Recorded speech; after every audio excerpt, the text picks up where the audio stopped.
10 taon kong hinintay ang sulat na ito para kahit paano ay guminhawa ang buhay ng mga anak ko.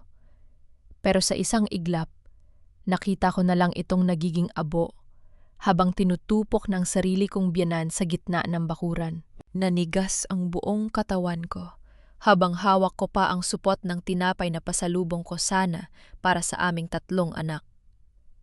Ang init ng apoy na tumutupok sa opisyal na dokumento mula sa kagawaran ng edukasyon ay para bang sumasama sa init ng dugo ko. Doon nakasaad na ako, si Lorna Villanueva, matapos ang 1 dekada ng pagtuturo sa sira-sirang silid-aralan ng baybayin ng Bohol, ay napili bilang pinuno ng bagong tayong Community Library Project na may kasamang dagdag na suweldo at allowance na sakong-sako sanang pandagdag sa bubong naming tumutulo tuwing may bagyo. Bakit niya ginawa yan, Inang? Boses ko na nanginginig, hindi sa takot kundi sa tindi ng pag-uyam na naramdaman ng aking pagkatao.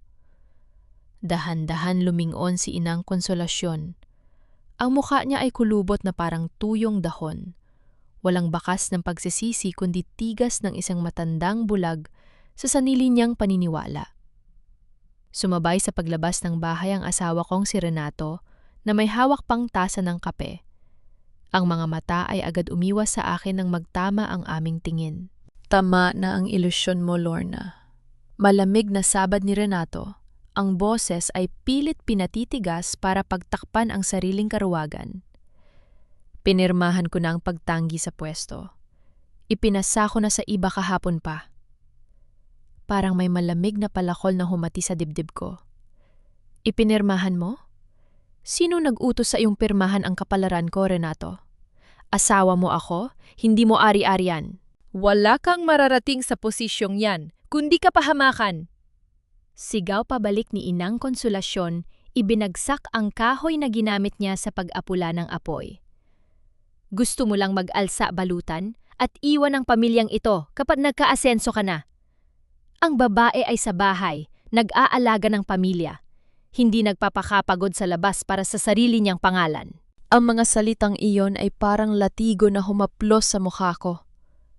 10 taon kong tiniis ang gutom, ang pagod, ang paglalakad sa maputik na daan papuntang eskwelahan habang inuuna ko ang kapakanan ng mga anak namin at ng pamilyang ito. At ito ang iginanti nila, ang sunugin ang katunayan ng aking pawis at karangalan. Humakbang ako palapit sa abo. Pinilit abuti ng isang piraso ng papel na hindi pa tuluyang natupok. Nakita ko ang pangalan ko, basang-basa ng sarili kong luha na ngayon ay kusang pumatak ng hindi ko namamalayan. Ngunit bago ko pa man makuha ang natitirang ebidensya, mabilis itong tinapakan ni Renato at akinaon sa putik gamit ang kanyang tsinelas. Huwag nang tigasan ang ulo mo, Lorna. Bulong ni Renato. Ngunit sa pagkakataong ito, may kakaibang takot sa kanyang mga mata. Isang takot na hindi ko kailanman nakita sa loob ng aming pagsasama. May mga bagay kang hindi alam. Mga bagay na ginawa ko para hindi iyo mapahamak. Natigilan ako. Tinitigan ko ang nanginginig niyang mga daliri na kanina pa nakadiin sa bulsa ng kanyang kupas na shorts. Doon ko napansin ang nakasuksok na papel na may logo ng isang kilalang lending agency sa bayan. Ang uri ng sindikato ng pautang na kilala sa tawag na 6-5, kung saan ang interes ay pumapatay ng buong angkan. Isang malamig na hininga ang pinakawalan ko. Nawala ang luha sa mga mata ko. Napalitan ng isang matalas at tahimik na determinasyon. Hindi mo tinanggihan ang pwesto para sa pamilya natin, Renato. Sabi ko, ang boses ko ay mababa pero tumusok ng diretso sa konsensya niya. Ginawa mo yan dahil may isinuong ka na namang kasinungalingan na ayaw mong malaman ko. Umatras si Renato namumutla habang si Inang Konsolasyon naman ay napasinghap sa gulat sa sinabi ko. Bago pa sila makasagot, lumingon ako sa direksyon ng kalsada kung saan nakita ko ang anino ng isang pamilyar na lalaking nakamotorsiklo na nakatigil sa tapat ng aming bakuran, nakatingin sa amin habang may hawak na dilaw na sobre. Numero 1. umpisa na ng pagbagsak ng kanilang mga lihim. Nakatayo pa rin ako sa gitna ng bakuran.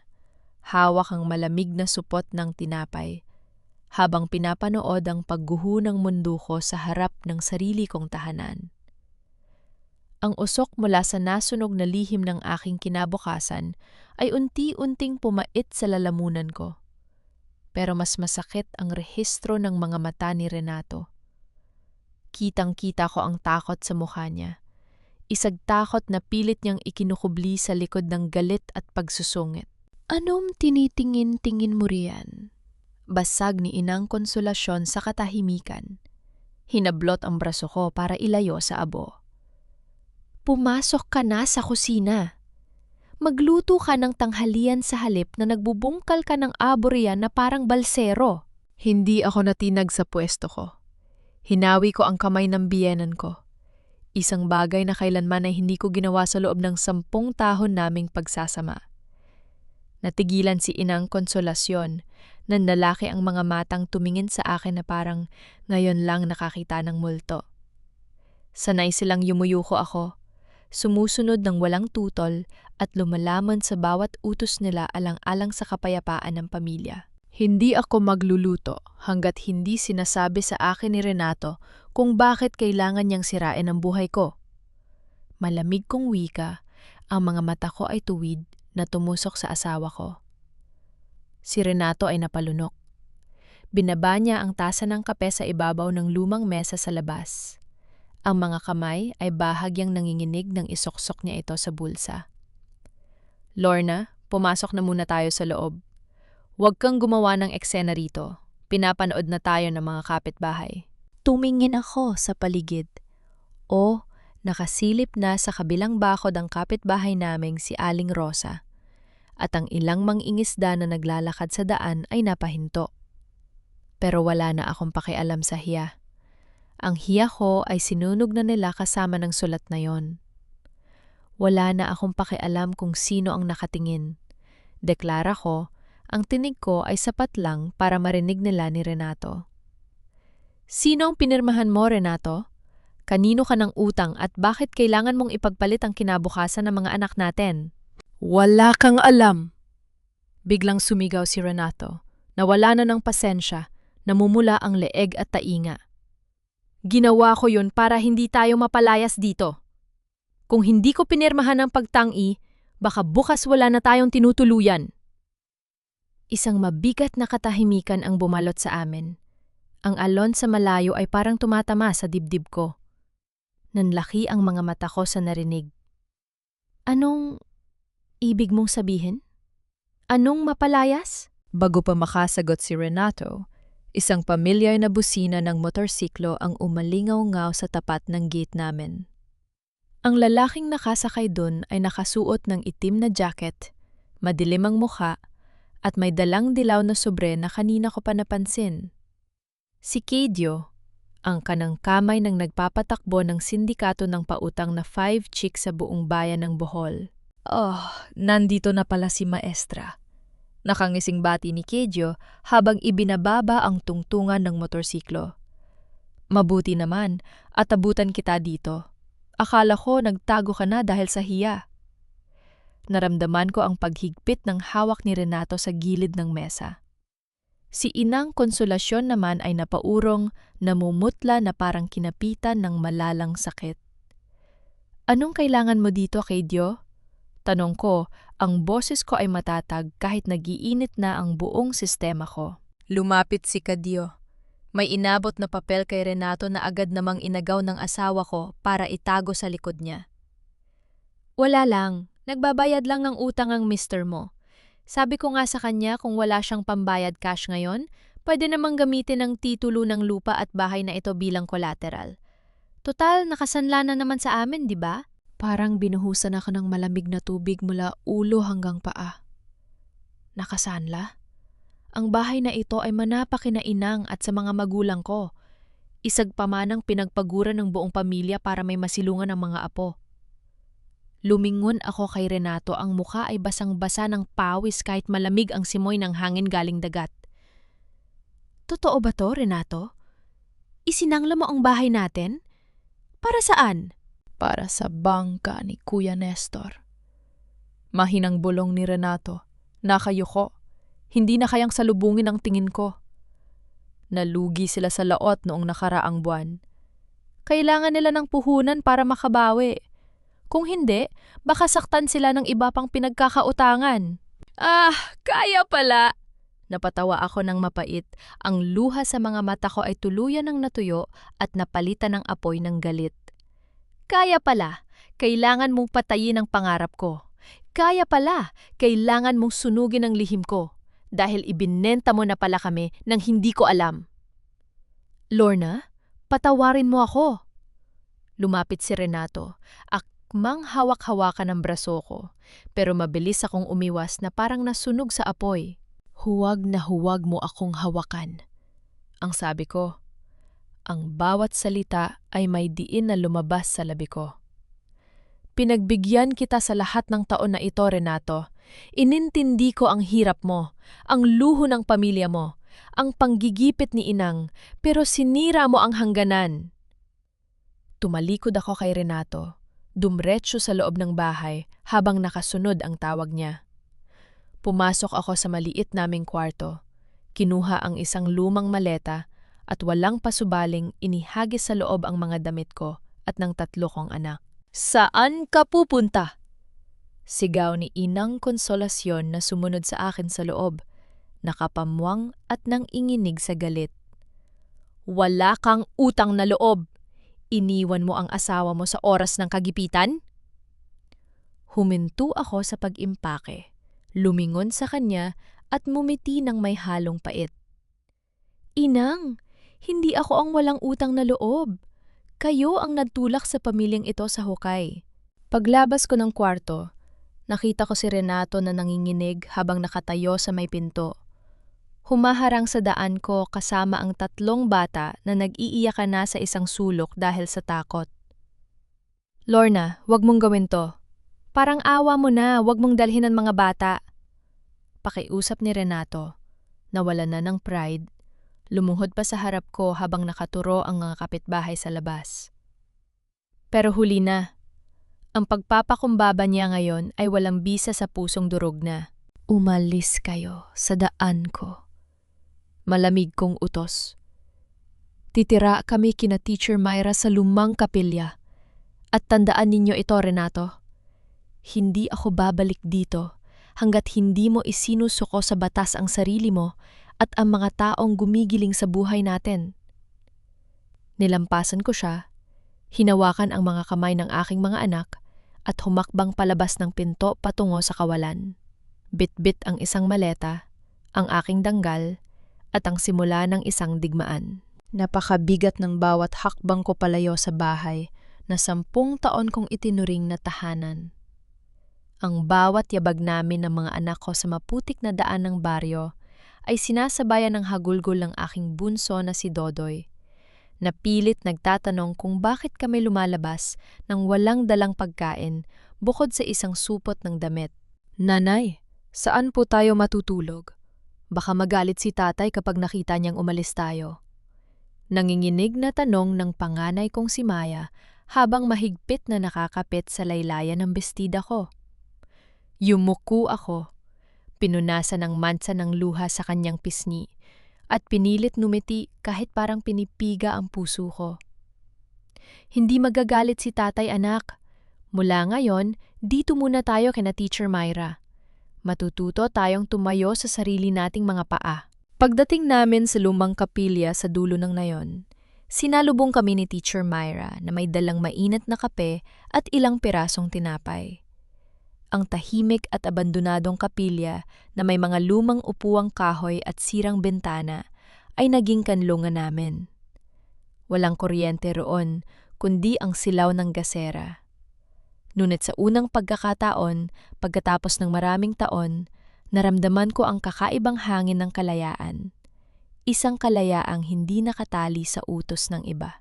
Habang pinapakain ko ang mga bata, naramdaman ko ang kirot sa aking palad. Pag-angat ko ng kamay, nakita ko ang piraso ng papel na nakuha ko mula sa nasunog na dokumento kanina. Kahit sunog at may mansa ng putik, malinaw pa ring nakasulat ang pangalan ng institusyong nagpautang at ang pirma ni Renato. Isang pirmang nagbenta sa aming kinabukasan. Hindi ka titigil, di ba, Lorna? Mahinang tanong ni Teacher Myra habang nag-aabot ng basong may tubig. Delikado ang kinalalagyan mo. Ang tinutukoy mong sindikato ay may mga kakampi sa barangay at maging sa munisipyo. Kung lalabanan mo sila, pati ikaw ay madadamay. Tumingin ako kay Teacher Myra. Ang mga mata ko ay seryoso at walang halong pag-aalinlangan. Myra, 10 taon ako nagtiis na maging anino lamang ng asawa ko at ng pamilya niya. Sinunog nila ang karapatan ko. Isinangla ang tirahan ng mga anak ko. Kung tatahimik ako ngayon, ano na lang ang ituturo ko sa mga batang ito balang araw? Na ang isang babae ay dapat yumuko na lang kapag inaapak-apakan na? Tumahimik si Teacher Myra sa kamarahang tinapik ang balikat ko. Inabot niya sa akin ang isang lumang-lumang notebook. Kung ganoon, gamitin mo ito. Itinala ko rito ang mga pangalan ng iba pang guro at pamilya sa nayon na nabiktima rin ng patibong ng pautang na yan. Marami sa kanila ang natatakot magsalita dahil hawak nila sa leeg ang mga titulo ng lupa. Binuklat ko ang notebook. Nanlaki ang mga mata ko sa dami ng pangalan. Mga pamilyang kilala ko, mga inang tulad ko na nagtitiis sa dilim. Sa sandaling yon, ang personal kong laban ay lumawak. Naging laban na ito ng buong komunidad. Ngunit habang abala kami sa pagpaplano sa loob ng madilim na kapilya, sa kabila ng bayan, sa lumang bahay na iniwan namin, nakatayo si Renato sa harap ng basang sahig, hawak ang litrato naming mag-ina. Ang mga katok sa pinto ay sunod-sunod at malalakas, mga tauhan ng sindikato, pinangungunahan ni Kedio na dumating para singilin ang unang hulog na hinding-hindi na maibibigay ng pamilya namin. Napapitlag ang mga anak ko at agad silang sumiksik sa likod ko nang sunod-sunod na kumalabog ang kahoy na pinto ng lumang kapilya. Ang lamig ng gabi sa Bohol ay biglang napalitan ng nakapapasong kaba na nagpabilis sa tibok ng dibdib ko. Sino yan? Sigaw ko habang hinaharangan ng aking katawan ang natutulog kong mga anak. Ang kamay ko ay mahigpit na nakahawak sa isang mabigat na kahoy na pamalo na ginamit namin sa paglilinis kanina. Nanay, natatakot po ako. Umiiyak na bulong ng bunso ko habang nakakapit ng mahigpit sa palda ko. Bumukas ang pinto ng may malakas na yabag. Hindi si Kedio o ang mga tauhan ng pautang ang sumambulat sa liwanag ng gasera, kundi si Renato, basang-basa ng ulan, nanginginig ang buong katawan, at may sugat sa noo na tila nagmula sa isang matinding pag-aaway. Ang mukha niya ay parang piniga sa tindi ng pagod at pagsisisi. Lorna. Napaubo siya. Hinahabol ang kanyang hininga habang nakahawak sa hamba ng pinto. Nasa panganib kayo. Kailangan ninyong umalis dito. Hindi ako kumilos sa kinatatayong ko. Nanatili akong matatag, hawak ang pamalo, habang tinitigan ng lalaking nagwasak sa buhay namin. Anong ginagawa mo rito, Renato? Sinusundan mo ba kami para piliting bumalik sa empyero nung yon? Hindi, Lorna. Pinuntahan nila ako sa bahay kanina. Nanginginig ang boses ni Renato habang lumuluhod sa maruming sahig ng kapilya, hindi na alintana ang putik at ulan na tumutulo sa kanyang damit. Si Kedio, kinuha na nila ang lahat. Sinira nila ang natitirang post ng bahay natin nang malaman nilang umalis ka na. Sinabi nila na kapag hindi kita ibinalik para pirmahan ang huling kasulatan ng paglilipat ng titulo, ang mga bata ang kukunin nila bilang kabayaran. Parang binuhusan ako ng kumukulong langis. Ang galit na kanina ko pa kinikinkim ay umabot sa sukdulan. Mga hayop, bulong ko, habang ang mga kamay ko ay nanginginig hindi sa takot, kundi sa pot. Inilabas nila ang mga bata sa usapang ito dahil sa katarantaduhan mo, Renato. Oh, kasalanan ko to!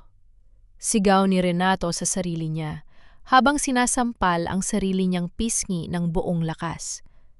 Ako ang duwag. Ako ang nagdala sa atin sa putik na ito. Akala ko matutulungan ko si kuya.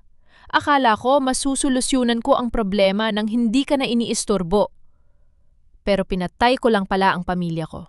Pinanood ko siyang umiyak ng parang bata sa paanan ko. Walang awa sa mga mata ko, kundi isang malamig na rehistro ng katotohanan. Ang kahinaan ng isang tao ay pwedeng maging sandata para gumuho ang buong mundo ng mga taong nagmamahal sa kanya. Tumayo ka dyan, Renato, malamig kong sabi. Inabot ko kay Teacher Myra ang mga bata para ilayo sa amin. Kung akala nila ay matatakot nila ako sa pagbabanta sa mga anak ko, nagkakamali sila. Lumapit ako kay Renato. Kinuha mula sa bulsa ko ang notebook na naglalaman ng mga pangalan ng mga biktima ng pautang at ang sunog na papel na nakuha ko kanina. Itinapat ko ito sa mukha niya. Tinago mo sa akin ang utang na to dahil akala mo kaya mong solusyonan mag-isa. Tingnan mo ngayon ang resulta ng pagiging lalaki mo. Waika ko nang walang emosyon. Ngayon, dalawang pagpipilian na lang ang meron tayo, Renato. Titipunin natin ang lahat ng ebidensyang ito, isasama natin ang mga biktima rito sa nayon, at sabay-sabay tayong magrereklamo sa kinauukulan para ikulton ang mga taong yan. O magtago ka na lang habang buhay na parang duwag. Natigilan si Renato. Itinaas niya ang kanyang ulo, at sa unang pagkakataon matapos ang napakahabang panahon, nakita ko sa kanyang mga mata ang pagbabalik ng isang taong handang lumaban kasama ko, hindi para magtago, kundi para magbayad. Gagawin ko, bulong ni Renato habang pinipiga ang mga kamao. Kahit anong iutos mo, Lorna, gagawin ko para maibalik ko sa inyo ang danggal na inagaw ko. Ngunit bago pa kami makakilos, palabas ng kapilya para simulan ang aming hakbang, isang malakas na busina ng sasakyan ang pumunit sa tahimik na gabi sa labas. Ilang sulo ang umilaw sa dilim, at ang boses ni Kedio ay umalingaw-ngaw sa paligid ng lumang simbahan. Maestra! Alam naming nandiyan ka lang sa loob. Lumabas na kayo kung ayaw ninyong sunugin namin ang kapilyang yan pati ang mga batang kasama nyo. Nagliliyab ang mga sulo sa labas ng lumang kapilya.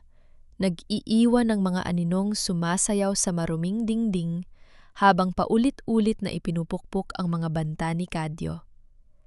Ang amoy ng gaas at usok ay mabilis na pumasok sa loob sapat para lalo pang tarantayang ang dibdib ng sinumang makakaamoy nito. Hinarap ko si Teacher Myra na noon ay namumutla na habang kayakap ang aking mga anak sa sulok ng altar. Myra, dalhin mo ang mga bata sa likod, sa lumang lagusan, patungo sa gulod ng burol. May lumang daan doon papunta sa kabayanan kung saan hindi nila kayo maaabot. Pero Lorna, paano kayo rito ni Renato? Nag-aalalang tanong ni Myra habang nanginginig ang mga labi. Kapag sumuko kami ngayon, wala nang matitira para sa aming lahat. Seryoso kong sagot.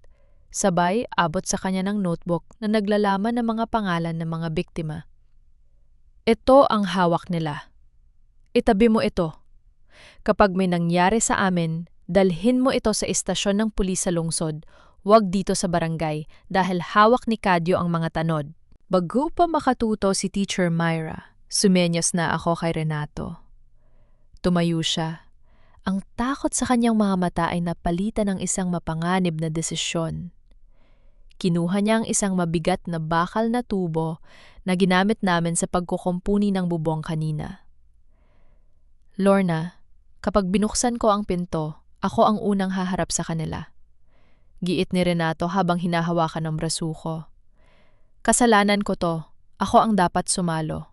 Huwag kang mag-isip ng bayani ngayon, Renato. Malamig kong putol sa kanya. Hindi ka sasalo. Magbabayad ka. At sabay nating gagawin yon. Klaog! Isang malakas na sipa ang nagpatanggal sa sirang aldaba ng pinto ng kapilya. Bumagsak ito sa lupa kasabay ng pagbulusok ng ulan at ng mga anino ng 4 na lalaking may dalang hawla ng sindikato. Si Kidyo ang nanguna, may dalang tubo at nakang-isi ng demonyo habang inilalawan ng sulo ang mukha niyang puno ng galit. Aba, akala ko ba magtatago pa kayo sa ilalim ng lupa, maestra? Ani Kadyo, habang lumalakad papasok dinuduro ako ng daliri niya. Ang tapang mo ha? Pero nasaan na ang tapang mo ngayong aba na ang kinabukasan mo? Hindi ako umatras kahit isang dangkal. Tumayo ako sa harap ng altar habang si Renato ay nakatayo sa tabi ko, handang sumalag. Hindi kami nagtatago, Kadyo. Sagot ko. Ang boses ko ay matinis at matatag, pumuno sa buong espasyon ng kapilya. Naghihintay sa tamang oras para isabit sa leeg ninyo ang lahat ng ebidensya ng pangongolekta ninyo ng ilegal. Napatigil si Kadyo sa paghakbang. Bahagyang nawala ang ngisi sa labi niya, pinalitan ng pagtataka bago ito muling naging pagpapakita ng lakas. Mga ebidensya? Anong pinagsasasabi mo riyan? Ang tanging ebidensya rito ay ang pirma ng asawa mo sa kontrata ng pagkakasanla ng bahay at lupa ninyo. Pirma na nakuha ninyo sa pamamagitan ng pananakot at pag-i-issue ng na interes. Sigaw ko pabalik habang dahan-dahan kong inilalabas mula sa bulsa ko ang natitirang bahagi ng dokumento at ang listahan. Akala ninyo ba ay kayo lang ang may hawak ng patibong? Alam ng buong bayan ang ginagawa ninyo sa mga mahihirap na mangingisda at guro rito sa Bohol? Putang ina mo, ang dami mong alam! Sigaw ni Kidyo at nagbadyang sumugod kasama ang 2 tauhan niya para hablutin ako. Pero bago pa sila makalapit, isang malakas na sigaw mula sa labas ng kapilya ang pumigil sa kanila. Huwag kayong gagalaw! Pulis ito! Isang malaking ilaw ng mobile patrol ng pulisya mula sa lungsod, hindi sa lokal na barangay, ang biglang tumapat at nagpaliwanag sa buong bakuran ng kapilya. Sunod-sunod na bumaba ang mga tauhan ng CIDG na may dalang mga mahabang armas, kasama si Teacher Myra na umiiyak sa gilid habang bitbit ang notebook at ang mga bata. Namutla si Kadyo. Nawalan ng kulay ang mukha ng mga tauhan niya. Hindi nila akalain na habang pinapalibutan nila kami, nakahanap na kami ng paraan para makapasok ang totoong kamay ng batas na hindi kontrolado ng mga lokal na bayarang opisyal. Kadyo, arestado kayo sa salang extortion, illegal lending at pagbabanta sa buhay. Sigaw ng pinuno ng mga pulis habang pinupusasan ang nagpupumiglas na si Kadyo. Tumingin sa akin si Kadyo habang kinakaladkad palabas. Ang mga mata ay nagbabaga sa pot. Hindi rito nagtatapos ito, maestra. Babalikan ka namin. Maghintay kayo sa loob ng selda. Tugon ko ng may malamig na ngiti. Nang lumayo ang mga sasakyan ng pulis, natahimik ang buong paligid. Ang natitira na lang ay ang amoy ng ulan at ang paghinga naming 2 ni Renato sa loob ng lumang kapilya. Lumapit si Renato sa akin, nanginginig ang mga labi at dahan-dahang lumuhod sa harap ko. Lorna. Garalgal niyang tawag sa pangalan ko. Nanginginig ang mga balikat ni Renato habang nakaluhod siya sa basang sahig ng kapilya. Ang mga kamay niyang minsan nang nagtaksil sa tiwala ko at pumirma sa aming kapahamakan ay nakataas ngayon. Humihingi ng kapatawaran na matagal ko ring inasam na marinig. Wala na akong mukhang ihaharap sa iyo, Lorna. Umiiyak niyang sabi. Basang-basa ang mukha ng pawis at luha. Inilagay ko sa bingit ng kamatayan ang pamilya natin dahil sa kahinaan ko. Dahil sa takot ko na mapahiya sa pamilya ko. Kung gusto mo akong iwan, kung ayaw mo na ako makasama kailanman tatanggapin ko. Tinitigan ko siya ng matagal. Walang galit na sumisiklab sa dibdib ko ngayon. Ang tanging nararamdaman ko ay isang malalim na kapayapaan. Ang pakiramdam ng isang taong galing sa mahabang giyera at sa wakas ay nakita ang liwanag ng umaga. Hindi kita iiwan dahil galit ako, Renato. Mahinang wika ko habang dahan-dahan kong inilalayo ang sarili ko sa kanya.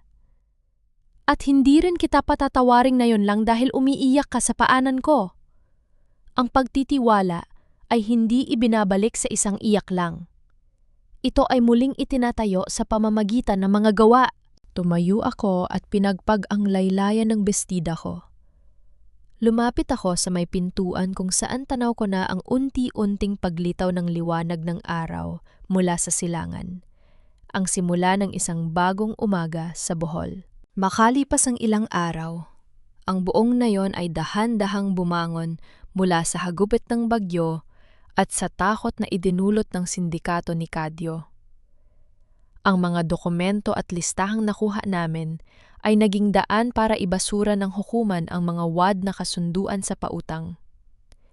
Ang lupa at bahay na isinangla ng hindi ko alam ay naibalik sa pangalan ng aming pamilya. Sa eskwelahan, formal na ipinagkaloob sa akin ang posisyon bilang pinuno ng Community Library Project. Ngunit sa pagkakataong ito, humingi ako ng isang kondisyon sa pamunuan. Ang pagtatatatag ng Lorna Villanueva Transparency Fund.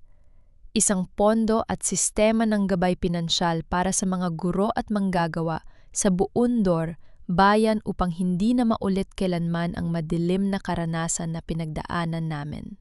Si Renato naman, sa halip na magmukmok, ay ibinenta ang natitirang lumang bangka ng pamilya at ginamit ang kalahati nito para bayaran ang mga lehitimong utang, habang ang natitirang lakas ay inilaan niya sa pagtulong sa pagtatayo muli ng mga nasirang silid-aralan. Nagbago ang kanyang pananaw. Natutunan niyang ang pagkalalaki ay hindi nasusukat sa pagtatago ng problema sa likod ng sariling pamilya, kundi sa pag-ako ng responsibilidad ng may danggal.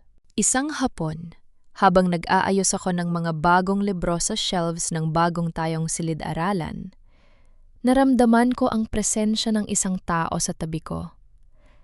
Paglingon ko, si Inang Konsolasyon ang naroon. Wala na ang dating matigas at mapanghusgang tingin sa kanyang mga mata. Sa halip, may hawak siyang isang baso ng malamig na buko juice. "Para sa'yo, Lorna," mahiyain niyang sabi, inabot sa akin ang baso. "Salamat, dahil hinted mo hinaya ang lunodin kami ng sarili naming kamangmangan." Tinanggap ko ang baso, lumiti ng banayad at tinapik ang kanyang kamay. "Magtulungan na lang po tayo, Inang, para sa kinabukasan ng mga apo ninyo." Maya-maya pa, narinig ko sa labas ang tawag ng aking mga anak at ang banayad na yabag ni Renato na may dalang mga kahoy para sa dagdag na upuan sa silid-aralan. Huminga ako ng malalim, tiningnan ang malawak at maaliwalas na karagatan ng Bohol sa labas ng bintana. Hindi na ako ang babaeng nagtitiis sa dilim at sumusulod ng walang tutol. Hawak ko na ang aking sariling kwento, ang aking sariling boses, at ang danggal na kailanman ay hindi na muling susunugin ng sinuman. Sa paglubog ng araw, ang ginintuang liwanag nito ay sumasalamin sa malawak na karagatan ng Bohol, nag-iiwan ng nagniningning na landas sa ibabaw ng tubig na parang isang daan patungo sa tahimik at maliwanag na bukas. Nakatayo ako sa may beranda ng aming muling itinayong tahanan. Pinapanood ang 3 kong anak na masa, yang nagtatawanan habang tinutulungan ng ama nila sa pag-aayos ng kanilang mga bisklet tang pambata. Si Renato ay hindi na nagtatago ng kanyang mga ngiti. Wala na ang bigat ng takot at hiya sa kanyang mga balikat. Nang magtama ang aming mga mata, lumapit siya sa akin nang may dalang tasa ng mainit na kape. Ang mga mata ay puno ng paggalang at tapat na pagmamahal. "Maganda ang simoy ng hangin ngayon, maestra," bulong niya habang iniaabot sa akin ang tasa. Ang tono ay may halong lambing at biro na nagpabalik sa magagandang araw ng aming kabataan. Sumipsip ako sa kape at numiti nang may kapayapaan sa dibdib. "Oo, Renato, Dahil sariwa na ang hangin, walang tinatagong usok ng kasinungalingan. Hindi na namin kailangang balikan ng mga araw ng takot at pagpapakasakit sa dilim. Ang bawat sugat na iniwan ng nakaraan ay naging patunay lamang na ang isang kababaihan gaano man subukang yurakan ng mga maling sistema at mapang-apip na tradisyon ay may lakas na tumayo, lumaban at muling buin ang sarili niyang kaharian mula sa abo. Sa loob ng silid-aralan kung saan ako nagtuturo, patuloy na umaalingaw-ngaw ang boses ng mga bata na nagbabasa ng sabay-sabay. At sa bawat pahina ng librong binubuklat nila, naroon ang pangako ng isang bukas na patas, marangal at may tiwala sa sarili.